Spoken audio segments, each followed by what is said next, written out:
In today's video, I am going to show you how to quickly create a scatter graph in Microsoft Excel. Scatter graphs are perfect for comparing two sets of numbers to see if there is a relationship or trend between them.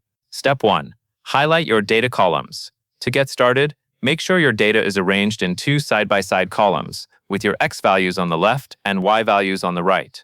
Click and drag to highlight both columns of data, including the headers at the top, so Excel can label your graph properly. Step 2.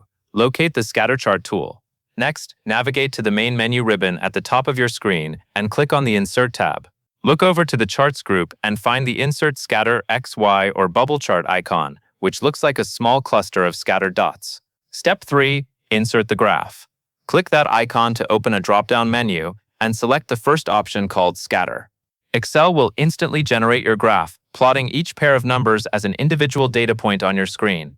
And that is all there is to it. Now you can easily spot clusters, trends, or outliers in your data. If you found this quick tutorial helpful, please give this video a like and subscribe for more easy Excel tips.